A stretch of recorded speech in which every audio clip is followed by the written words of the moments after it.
Horror stories in Hindi में आप सभी का स्वागत है। दोस्तों, अगर आप इस चैनल पर नए हो तो इस चैनल को सब्सक्राइब कर लीजिए। जाकर हमारी दूसरी कहानियों जरूर देखें और सुनें। आप लोगों को बहुत मजा आएगा। चलिए बढ़ते हैं हमारी कहानियों की ओर। दोस्तों, हमारी आज की कहानी राजू की है। चलिए इनकी कहानी शुरू करते हैं।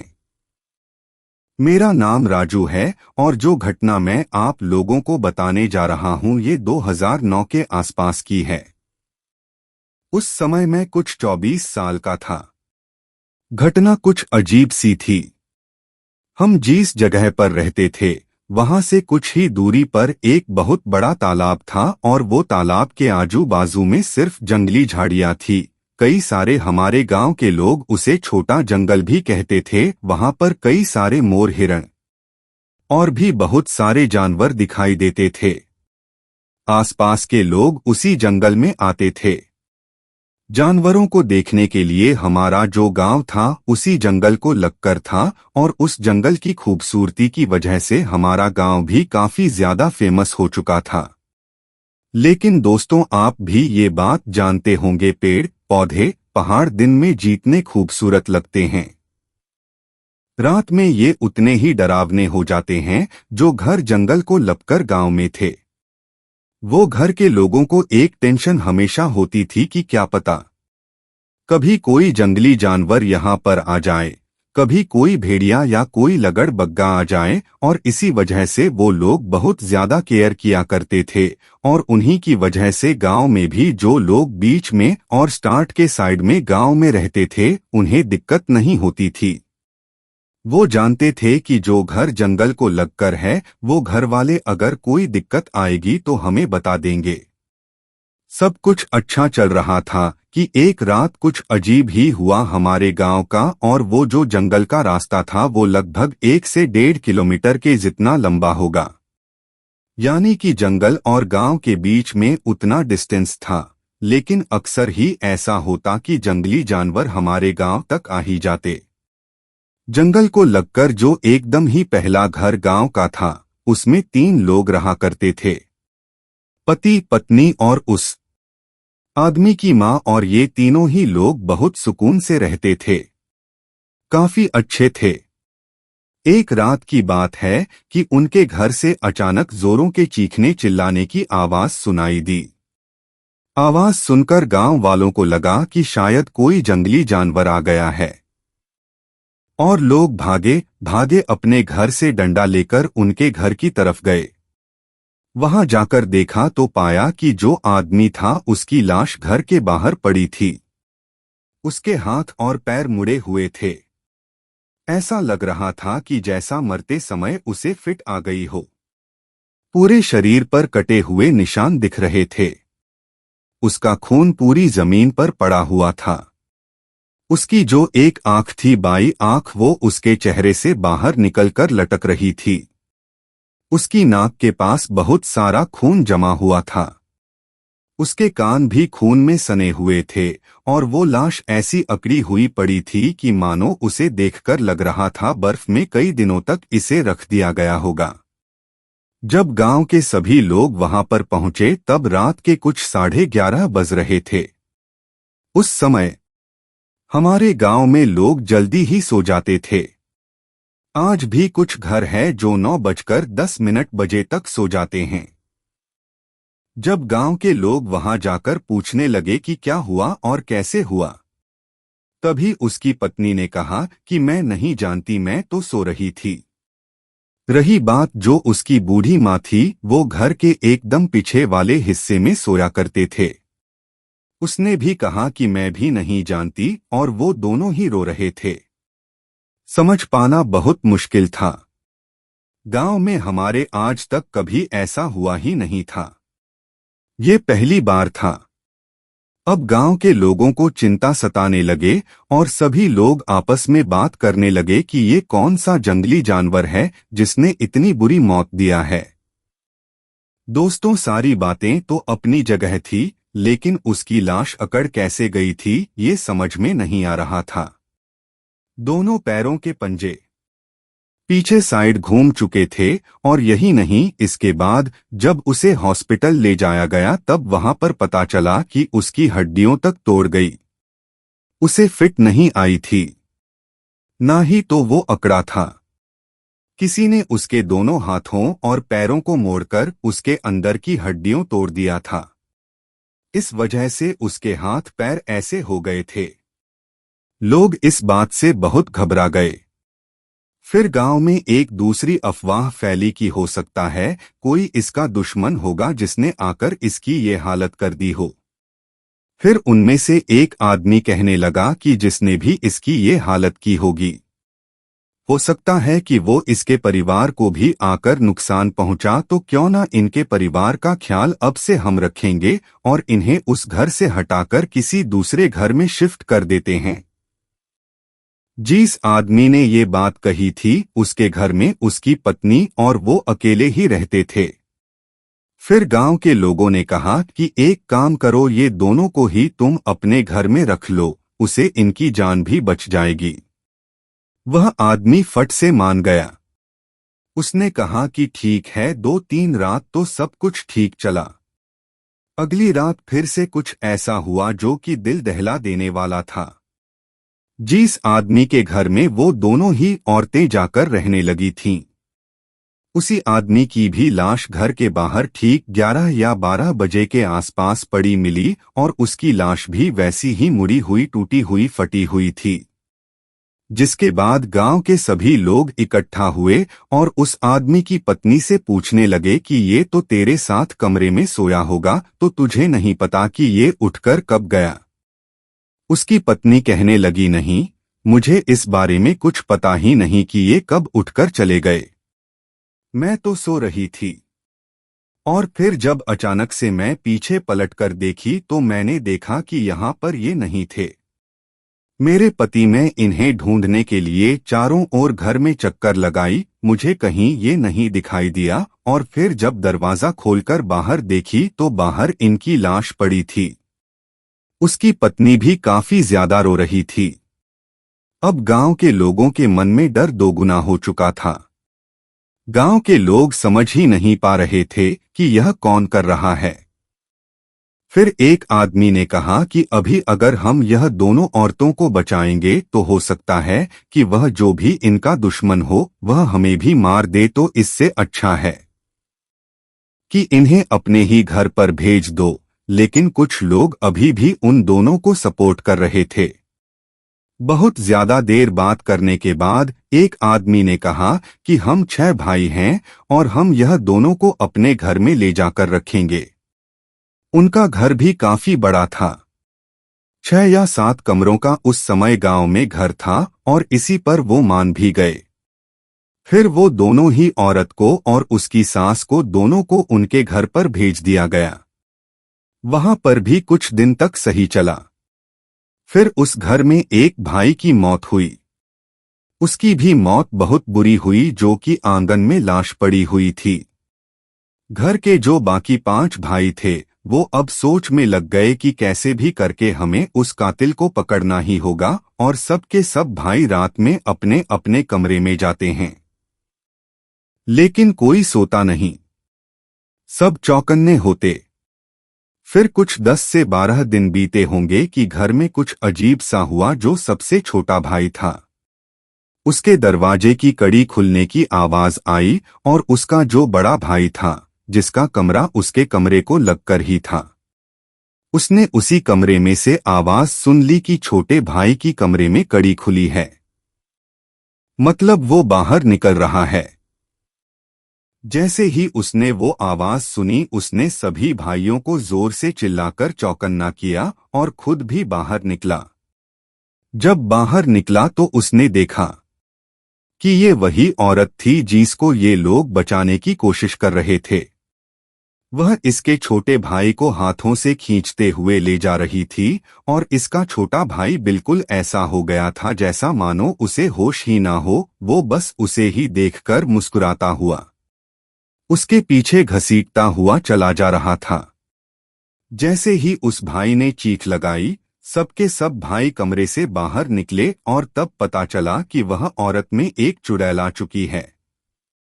गांव के लोगों को जब यह बात बताई गई तब गांव के लोगों ने उस औरत को पकड़ा और उससे पूछा कि बता तू यहाँ क्यों आई है। जिसके बाद एक और रहस्य खुला। दरअसल वो जो पत्नी थी वो पत्नी की मौत कई दिन पहले हो चुकी थी जब वो उसी जंगल में जानवरों को देखने के लिए गई हुई थी और वहीं पर एक चुड़ैल ने उसका रूप लेकर उसी के आदमी को मार दिया था और वो धीरे धीरे करके गांव में से आदमियों की बलि दे रही थी या यूं कहिए कि उन्हें जान से मार दे रही थी। लोग तो अभी भी यह समझ रहे थे कि उसके शरीर में किसी आत्मा ने वास किया, लेकिन जब लोगों को यह पता चला कि यही चुड़ैल है तो उसे पकड़कर गांव के सभी लोगों ने पेड़ से बांध दिया और कुछ लोग उसे जला देने की बात कर रहे थे। लेकिन तभी ही एक पुजारी जी को बुलाया गया और उन्हें बुलाकर उस चुड़ैल को हमेशा के लिए खत्म कर दिया गया। पुजारी जी ने उस चुड़ैल का सिर्फ एक बाल उसके सर से निकाला और उसे पूजा के समय उस आग में डाल दिया, जिसके बाद सारे गांव ने देखा कि वह मछली की तरह तड़पते रही और अपने लिए भीख मांगती रही नॉइस कि मुझे जाने दो, मुझे छोड़ दो। लेकिन वो वैसे ही चीखते चीखते एकदम से जमीन पर गिर पड़ी और अपने आप उसके शरीर में आग लग गई। कुछ ही देर में उसका शरीर जलकर राख बन चुका था। नॉइस। तो दोस्तों, ये थी राजू की कहानी, क्योंकि हमने एक वेबसाइट से ली थी, मुझे अच्छी लगी इसलिए मैंने आप लोगों के साथ शेयर कर दी। बढ़ते हैं अगली कहानी की ओर। दोस्तों, हमारी अगली कहानी सुशील की है। चलिए उनकी कहानी शुरू करते हैं। मेरा नाम सुशील है। जो घटना आज मैं आप लोगों को बताने जा रहा हूं कि कई साल पुरानी घटना है। ये बात है 2002 के करीब की। उस समय हम जिस गांव में रहा करते थे वो गांव से हाईवे लगभग 7 किलोमीटर की दूरी पर था। मेरे पिताजी को उनके पिताजी से कुछ पैसे मिले थे और वो पैसे लेकर हम सोच रहे थे कि कुछ बिजनेस करते हैं, लेकिन बहुत सारे आइडियाज सोचने के बाद हम लोगों ने सोचा कि क्यों ना हाईवे पर एक छोटा सा ढाबा खोल लेते हैं। पिताजी ने कहा कि हमारे पास ज्यादा पैसे तो नहीं, लेकिन हाँ ढाबा खुल जाएगा, लेकिन हाँ हम वर्कर्स नहीं रख पाएंगे क्योंकि हमारे पास उतने पैसे नहीं थे। मैंने पिताजी को बोला कि हम स्टार्ट करते हैं और हम 2 लोग हैं ना, हम मिलकर कैसे ना कैसे वो ढाबा चलाएंगे। कुछ ही टाइम की बात है, जब हमें पैसा आएगा ढाबे से तो हम वर्कर्स भी रख लेंगे। पिताजी इस पर मान गए। हमारे गांव से 7 किलोमीटर की दूरी पर मेन हाईवे पर हमने एक ढाबा खोला। दोस्तों, हमारे पास उस समय बाइक कार कुछ नहीं थी, इसीलिए हम एक ही साइकिल का यूज करते थे।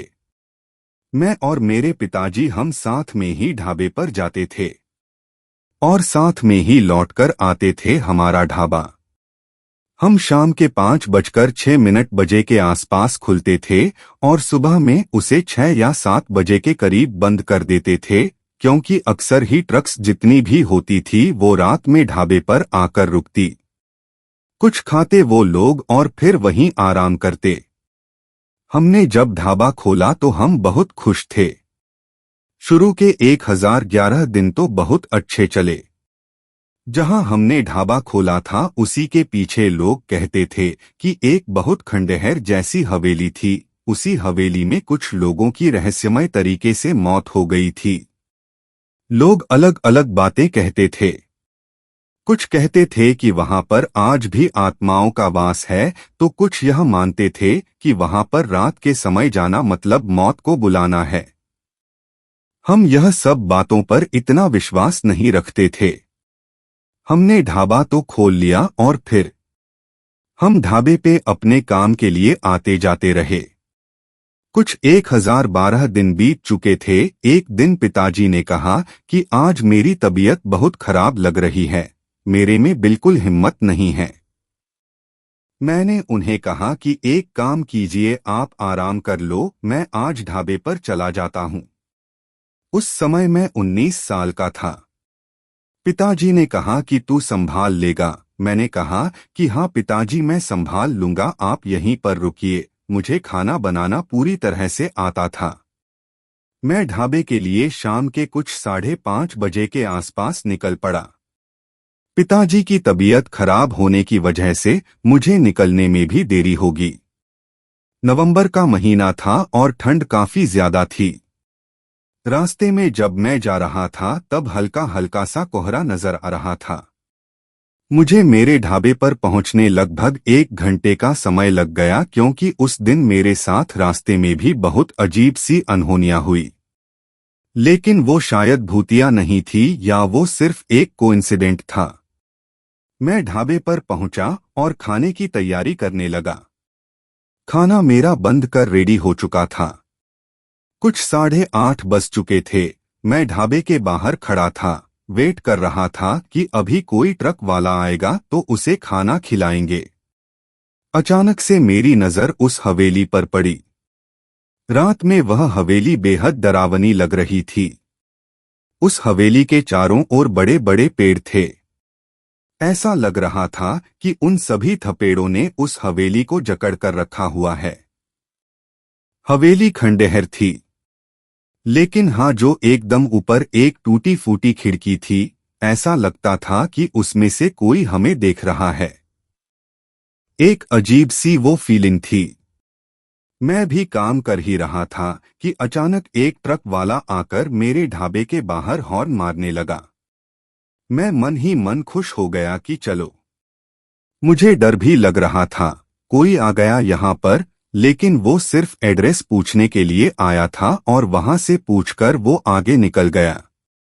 अब मैं वहीं पर खड़ा हुआ था और उसी हवेली की ओर नजरें टिकाए हुए थे कि अचानक मुझे ऐसा लगा कि हवेली में कोई गुजरा, एक जगह से दूसरी जगह गया। जो 2 खिड़कियां थी, उसमें से साफ समझ में आ रहा था कि कोई एक खिड़की के ओर से दूसरी खिड़की की ओर गया।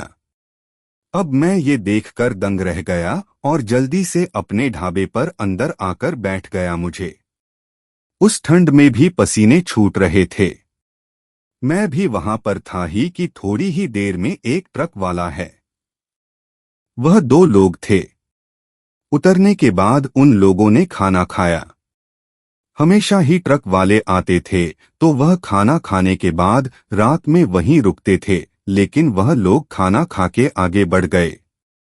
मैं ढाबे पर अब भी अकेला था कि अचानक मैंने देखा जो हवेली थी वहां से हमारे ढाबे की दूरी कुछ 500 मीटर के आसपास की होगी या उससे भी कम, और बीच में घनी झाड़ियां थी। मैंने देखा कि वो घनी झाड़ियां हिल रही है। ऐसा लग रहा है कि कोई जंगली जानवर या कोई तो है जो उस झाड़ियों को हिलाते हुए या हटाते हुए रास्ता बनाकर मेरे ढाबे की ओर आ रहा है। शुरू में मुझे ऐसा लगा कि हो सकता है कोई जंगली कुत्ता होगा या कोई जंगली जानवर होगा। मुझे डर तो लग ही रहा था, लेकिन फिर मैंने देखा कि वो झाड़ियां हटती गई, रास्ता बनता गया, और जैसे ही अब वो सामने मेरे आने ही वाला था कि एकदम से झाड़ियों का हिलना या हटना रुक गया और मेरी नजरें अब भी वहीं पर टिकी हुई थी। मैं यही देखना चाह रहा था कि यहाँ पर है कौन, लेकिन वहां से कोई नहीं निकला और वो झाड़ियों का रुकना एकदम से ऐसा लगा जैसे कि कोई अब भी झाड़ियों के पीछे छुपा है और मुझे देख रहा है। मैं वहां पर चुपचाप खड़ा होकर अपने आप को संभाल रहा था और धीरे धीरे पीछे हट रहा था। मैं ढाबे के पास अब आ चुका था, क्योंकि उसे देखने के लिए मैं ढाबे के थोड़ा सा पीछे भी गया था। मेरे अंदर एक जिज्ञासा थी, मुझे जानना था कि वो कौन आ रहा है, क्योंकि उस हवेली में तो कोई रहता ही नहीं था। फिर अचानक से 2 या 3 मिनट के बाद जब मैं ढाबे पर आके बैठा, एक आदमी मेरे पास आया। वो आदमी अजीब सा लग रहा था, काफी लंबा था, लगभग 6.5-7 फीट की उसकी हाइट होगी। उसने काले रंग के मैले कपड़े पहने हुए थे और उसके शरीर से बहुत बदबू आ रही थी। वो बदबू किसी सड़े हुए मांस की थी, लेकिन हाँ, कहीं पर भी उसके चेहरे पर या उसके शरीर पर खून नहीं दिख रहा था।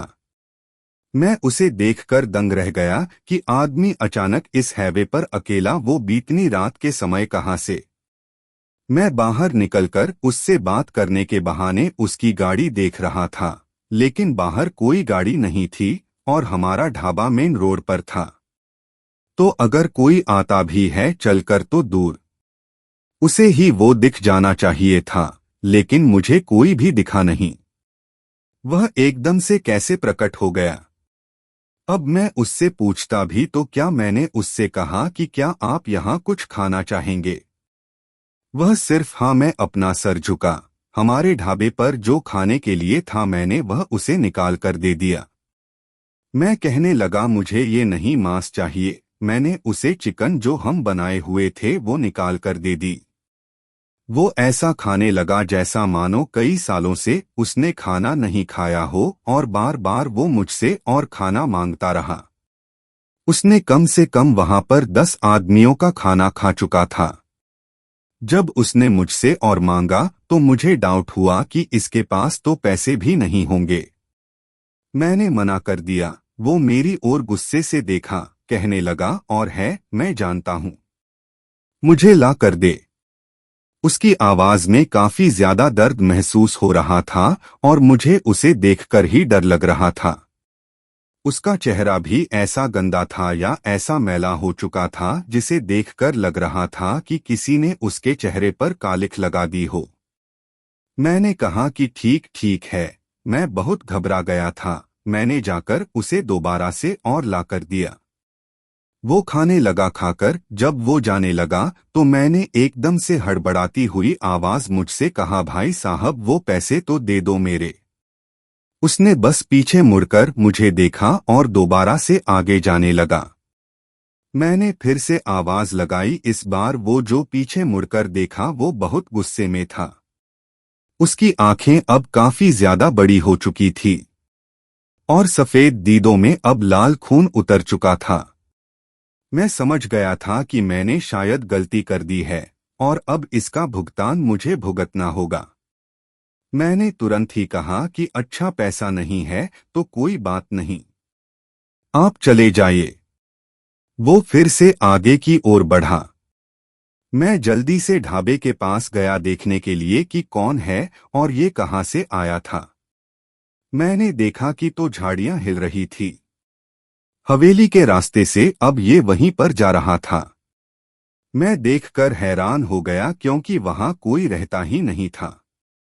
ये आदमी वहां से कैसे निकल कर आया? मैं जल्दी से अपने पिताजी के पास जाना चाहता था। मैं ढाबे को बंद करके अपने घर पर जाना चाहता था, लेकिन मैं बंद भी नहीं कर सकता था क्योंकि पूरा खाना वेस्ट हो जाएगा। मैं अकेला वैसे ही डरा हुआ बैठा था कि थोड़ी ही देर में एक ट्रक वाला आकर अपनी वहां पर ट्रक रुका है। उसने खाना खाया और वो ढाबे के बाहर ही अपने ट्रक में जाकर लेट गया। उसको साथ में देखकर मुझे कहीं ना कहीं थोड़ी हिम्मत आई थी। फिर मैं अगले दिन जाकर अपने पिताजी को सारी बात बताया। मेरे पिताजी भी ये घटना सुनकर बहुत ज्यादा डर गए। उन्होंने कहा कि अब से तू ढाबे पर अकेला नहीं जाएगा। फिर हम दोनों ही साथ में जाते थे।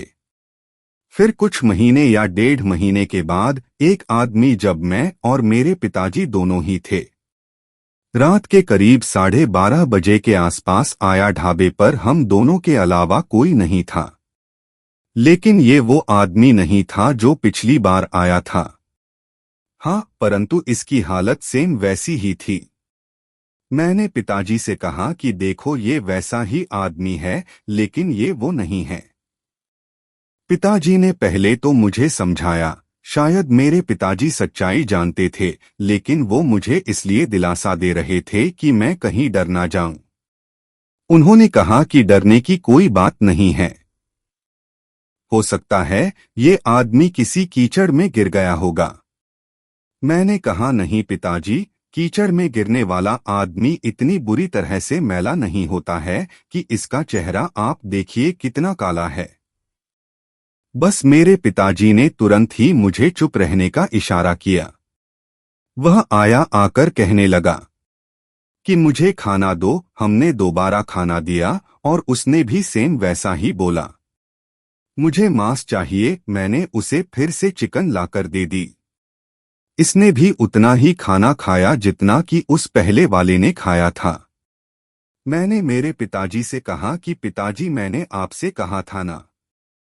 अब देखना ये उसी झाड़ियों की ओर जाएगा, और सच में वैसा ही हुआ। वह खाना खाकर उसी झाड़ियों की ओर से उस हवेली के पास चला गया। मैंने पिताजी से कहा कि अब हमें इसका कुछ ना कुछ समाधान निकालना होगा। मेरे पिताजी ने अपने गांव में कुछ जान पहचान वालों को यह बात बताई। उन लोगों ने कहा कि हम तो पहले ही कह रहे थे कि उस हवेली के पास ढाबा मत खोलो, वो ढाबा श्रापित है। दोस्तों, एक बात मैं आप लोगों को कहना चाहूंगा कि हमें ढाबे पर उन भूतों से या आत्माओं से कोई दिक्कत नहीं थी। यानी हमें कभी ऐसा नहीं लगा कि हमें वो परेशान कर रही है या फिर हमारे ढाबे पर उनकी वजह से ग्राहक नहीं आते हैं। ऐसा कभी नहीं था। फिर एक आदमी ने मेरे पिताजी को बताया कि तुम्हें काम करो, अपने ढाबे के चारों ओर एक बंदिश करवा लो, वह आत्माएं चाहकर भी तुम्हारे ढाबे पर नहीं आ पाएगी। फिर पिताजी ने एक पुजारी जी को बताया, और वो पुजारी जी हमारे ढाबे पर हैं। उन्होंने गंगाजल का छिड़काव पूरे ढाबे पर किया और बाहर भी उन्होंने कुछ राख या विभूति डाल दी। फिर कहने लगे कि अब वो आत्माएं कभी भी तुम्हारे ढाबे के अंदर नहीं आ पाएगी। कई दिनों तक सब कुछ ठीक चला। फिर अचानक एक रात मैं ऐसे ही ढाबे के बाहर खड़ा हुआ था। मेरे पिताजी ढाबे के अंदर थे कि मैंने फिर से झाड़ियों की हिलने की आवाज सुनी। जब पीछे मुड़कर देखा तो वैसा ही लगा कि वो झाड़ियां हटते जा रही है, मानो यूं कि कोई उनको हटाते हुए हमारे ढाबे की ओर, उसी हवेली के पास से आ रहा है। मैं अपनी नजरें वहीं टिकाए हुए खड़ा था। फिर मैंने देखा कि एक आदमी उस झाड़ियों से निकला और वो मुझे घूरकर देखने लगा।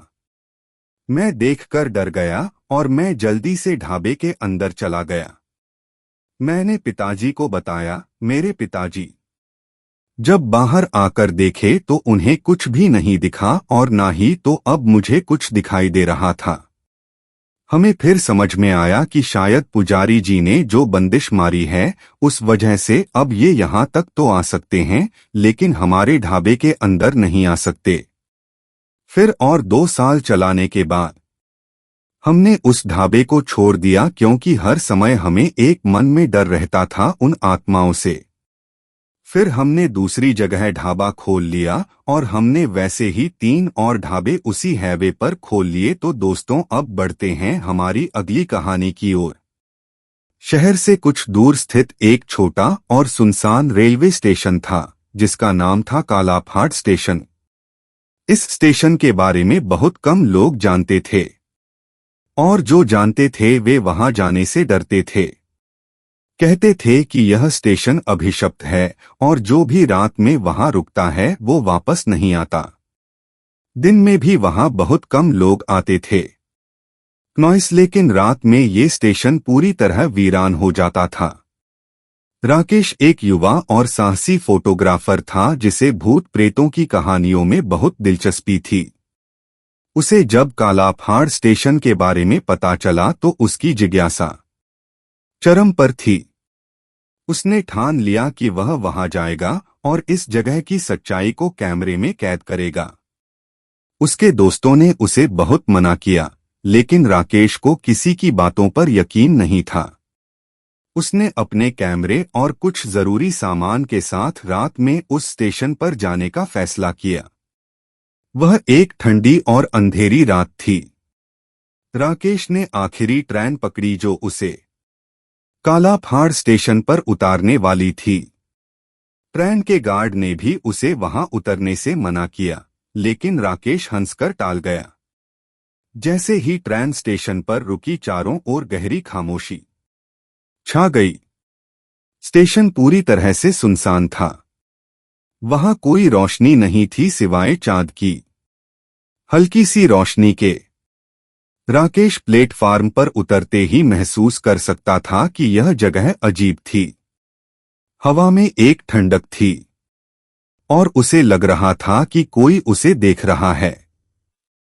उसने चारों ओर नजर दौड़ाई, लेकिन प्लेटफार्म पूरी तरह से खाली था।